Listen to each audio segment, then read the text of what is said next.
ನಮಸ್ಕಾರ ವೀಕ್ಷಕರೇ, welcome to my channel. ನಾನಿವತ್ತು ಅಕ್ಕಿ ರೊಟ್ಟಿನ ಹೇಗೆ ಮಾಡೋದು ಅಂತ ತೋರಿಸ್ತಿದ್ದೀನಿ. ಆಲ್ಮೋಸ್ಟ್ ಎಲ್ರಿಗೂ ಗೊತ್ತಿರುತ್ತೆ, ಬಟ್ ಬಿಗಿನರ್ಸ್ಗೆ ಕೆಲವೊಬ್ಬರಿಗೆ ಗೊತ್ತಿರಲ್ಲ ಯಾವ ಥರ ಮಾಡೋದು ಅಂತ. ಇದು ಈಸಿ ವೇ ಕೂಡ, ಹಾಗಾಗಿ ಈ ಮೆಥಡಲ್ಲಿ ಟ್ರೈ ಮಾಡಿ, ತುಂಬ ಈಸಿ ಆಗುತ್ತೆ. ಮೊದಲಿಗೆ ನಾನಿಲ್ಲಿ ಒಂದು ಬಾಣಲೆಗೆ 1 ಕಪ್ಪಷ್ಟು ನೀರು, ಒಂದು ಸ್ವಲ್ಪ ಉಪ್ಪು ಮತ್ತು ಎಣ್ಣೆ ಹಾಕ್ಕೊಂಡಿದ್ದೀನಿ. ಇವಾಗ ನಾನಿಲ್ಲಿ ಆ ನೀರು ಕುದಿಯೋಕ್ಕೆ ಸ್ಟಾರ್ಟ್ ಆದಮೇಲೆ ಯಾವ ಕಪ್ಪಲ್ಲಿ ನೀರು ತೊಗೊಂಡಿದ್ನೋ ಅದೇ ಕಪ್ಪಲ್ಲಿ 1 ಕಪ್ಪಷ್ಟು ಅಕ್ಕಿ ಹಿಟ್ಟನ್ನ ಹಾಕ್ತಿದ್ದೀನಿ. ಎಷ್ಟು ನೀರು ತೊಗೊಂಡಿದ್ದೀರೋ ಅಷ್ಟೇ ಹಿಟ್ಟು ಹಾಕಬೇಕು, ಜಾಸ್ತಿನೂ ಆಗಬಾರ್ದು ಕಡಿಮೆನೂ ಆಗಬಾರ್ದು. ಇವಾಗ ಹಿಂಗೆ ಒಂದು 30 ಸೆಕೆಂಡ್ ಬಾಯ್ಲ್ ಆಗಬೇಕು. ಬಾಯ್ಲ್ ಆದಮೇಲೆ ನಾವು ಈ ಥರ ಚೆನ್ನಾಗಿ ಅದನ್ನ ಮಿಕ್ಸ್ ಮಾಡ್ಕೋಬೇಕು. ಚೆನ್ನಾಗಿ ಈ ಥರ ಮಿಕ್ಸ್ ಮಾಡಿಕೊಂಡು ನಾವು ಫ್ಲೇಮ್ನ ಆಫ್ ಮಾಡ್ಕೋಬೇಕಾಗುತ್ತೆ. ಬೇರೆ ಬೇರೆ ಮೆಥಡಲ್ಲೂ ಮಾಡ್ಬೋದು, ಬಟ್ ನನಗೆ ಈ ಮೆಥಡ್ ಈಸಿ ಅನಿಸುತ್ತೆ, ಹಾಗಾಗಿ ನಾನು ಈ ಮೆಥಡಲ್ಲೇ ಮಾಡ್ತೀನಿ.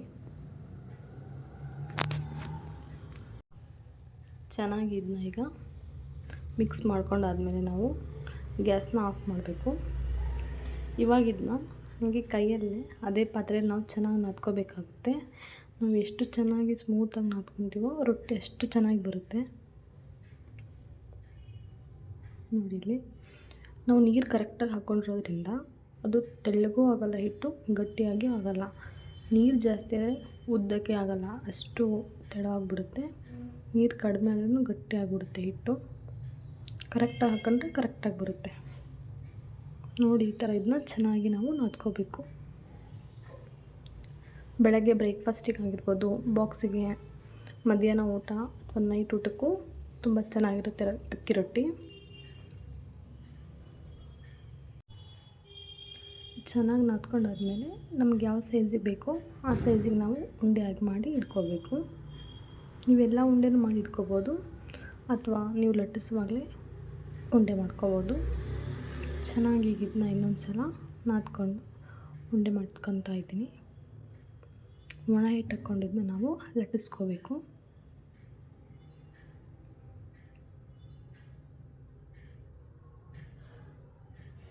ಹೀಗೆ ಈಸಿಯಾಗಿ ಆಗುತ್ತೆ. ಸ್ವಲ್ಪ ಒಣ ಹಿಟ್ಟನ್ನ ಕೆಳಗಡೆ ಹಾಕ್ಕೊಂಡು ಚೆನ್ನಾಗಿ ಈ ಥರ ಲಟ್ಟಿಸ್ಕೋಬೇಕು. ನಿಮಗೆ ಇನ್ನೂ ಚೆನ್ನಾಗಿ ಶೇಪ್ ಬೇಕಂದರೆ ಪ್ಲೇಟ್ ಅಥವಾ ಏನಾದರೂ ತೊಗೊಂಡು ಅದನ್ನ ಕಟ್ ಮಾಡ್ಕೊಂಡು ರೌಂಡಕ್ಕೆ ನೀವು ಮತ್ತೆ ಉದ್ದಿದ್ರೆ ಅದು ರೌಂಡ್ ಶೇಪಲ್ಲಿ ಬರುತ್ತೆ. ನೋಡಿ, ಹಿಂಗೆ ಚೆನ್ನಾಗಿ ನಾವು ಉದ್ಕೋಬೇಕು.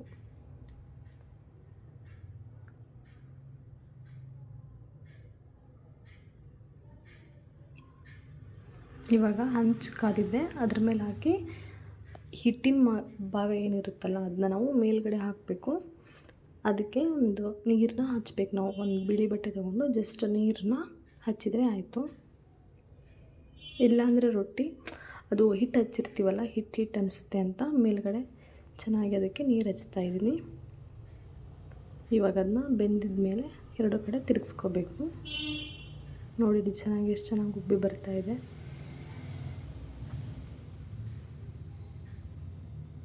ಇವಾಗ ಒಂದು ಒಣ ಬಟ್ಟೆಯಿಂದ ನಾನು ಈ ಥರ ಒತ್ಕೊತಾ ಇದ್ದೀನಿ.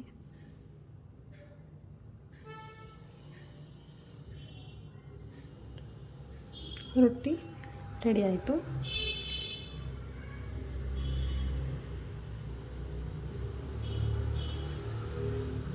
ಹೀಗೆ ಎಲ್ಲ ರೊಟ್ಟಿನ ನಾವು ಒಣ ಹಿಟ್ಟಿನ ಹಚ್ಚಿರ್ತೀವಲ್ಲ ಕೆಳಗಡೆ, ಅದು ಮೇಲ್ಗಡೆ ಬರೋ ಥರ ಮಾಡಿಕೊಂಡು ಅದಕ್ಕೆ ನೀರು ಹಚ್ಕೊಂಡು ಹೀಗೆ ಬೇಯಿಸ್ಕೊಂಡ್ರೆ ರೊಟ್ಟಿ ಆಗುತ್ತೆ. ತುಂಬ ಚೆನ್ನಾಗಿರುತ್ತೆ ಟೇಸ್ಟು. ಬದನೇಕಾಯಿ ಪಲ್ಯ ಇರ್ಬೋದು, ಕಾಳು ಪಲ್ಯ ಇರ್ಬೋದು, ತುಂಬ ಚೆನ್ನಾಗಾಗುತ್ತೆ ಕಾಂಬಿನೇಷನ್ನು.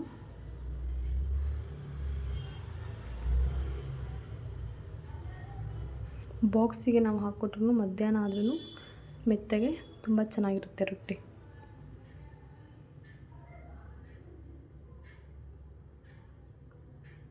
ವಾರದಲ್ಲಿ ಒಂದಿನ ಆದರೂ ನಾವು ಬಾಕ್ಸಿಗೆ ಆರಾಮಾಗಿ ಮಾಡಿ ಕಳಿಸ್ಬೋದು. ಡೈಲಿ ರೈಸ್ ಐಟಮ್ ಕಳ್ಸೋಕ್ಕಾಗಲ್ಲ. ಚಪಾತಿ ಈ ಥರ ರೊಟ್ಟಿ ಮಾಡ್ಕೊಂಡು ಕಳಿಸಿದ್ರೆ ಚೆನ್ನಾಗಿರುತ್ತೆ.